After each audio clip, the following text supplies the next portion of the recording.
Hey everybody, thought I'd do an overview of the right shin or greaves, which is kind of what the armor piece is called. So typically the greaves on the Mandalorian armor are made up of the inner calf or inner shin or the outer calf, and then you've got this shin armor piece, and then you've got the knee armor, and then you have the lower strap, which is like a leather strap. It's basically folded over itself like that. You can see the two halves there. And then it's glued down on top and it closes with Velcro. And then I've already covered the thigh ammo strip in a separate video.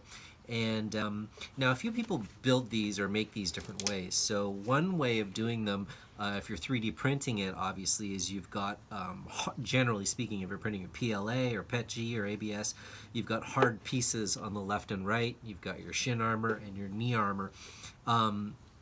And there's different ways of putting it together, okay? So, from a general sense, it's very similar to the Shore Trooper greaves. Now, it's not exactly the same. The the Mandalorian one actually has slightly different details on the upper edge here. Mine is not, 100% screen accurate in that sense. There's a couple little angles and shapes here, and I'm not sure if they did that differently from the shin armor for the Shore Trooper just to be different, or maybe it was to make an accommodation for the vibro blade knife that gets tucked in into the greaves, but it's slightly different. And people put these together in different ways, okay? So on some of the 3D models, well, let me just go back to the Shore Trooper, okay? So people that have either 3D printed the Shore Trooper greaves, generally there's like the inside, the outside. They might strap the two halves together underneath the shin armor. They might use separate little elastics that are either glued on the inside, or maybe they actually drill holes and tie elastics together. Some of the models I've seen have the inner and outer actually joined with a movable hinge, and that's because the pieces aren't flexible. Now, my only issue with doing it that way is that it tends to change the shape of the greaves quite a bit. I noticed that type of model, or opening it that way, it tends to make it really kind of chunkier looking because you need to maintain a perfectly straight edge on both the inner and outer so that it can open and close. Another way to do that is that, again, if you don't want to do it, if you want to make the greaves look a little bit slimmer, is to forego the hinge and trim it down so that it fits your leg a little bit better. And then, as I mentioned earlier, gluing elastics, maybe 1.5 inch or 2 inch elastics on the inside of the armor, down at the bottom and up at the top, and maybe even a piece in the middle that would allow it to basically expand. Okay, that might get you a better look. Again, it's your choice depending on how you want to do it.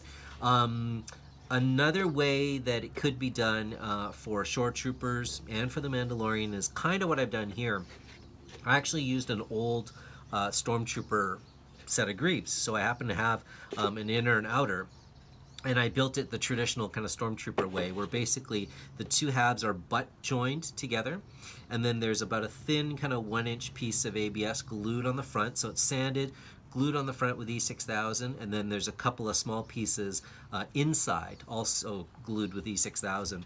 And that is kind of a benefit, I think, anyways, in terms of allowing it to open and stretch. So I've seen this, a couple of Shore Trooper makers make vacuum-formed armor, and I just happen to have pieces of Stormtrooper stuff left over. And then all I did for the shin armor was I actually scratch built this out of scrap pieces of ABS plastic, and I 3D printed just the little bottom piece here and the little horns, whatever you want to call those things, and then I modeled and printed this separately.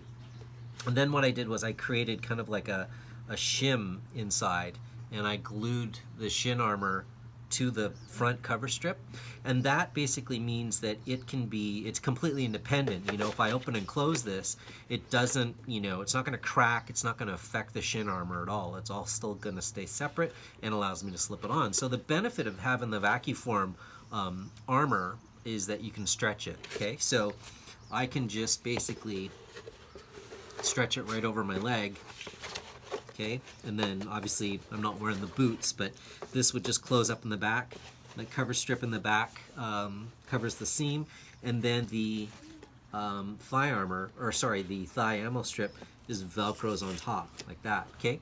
And then in terms of alignment, you kind of want that ammo round to be right underneath that, whatever, the left side, for me, sort of horn of the boom, the knee armor boomerang thing, okay? That's kind of the placement of it, and that's mainly because so that you can access these two rounds. If you watch in the show, when he's blasting the Jawas, those are the two that he reaches for, right? So that's just an overview of how I did mine. Of course, again, if you want to do it differently, if you want to have yours 3D printed, that's great. That's just another way to do it.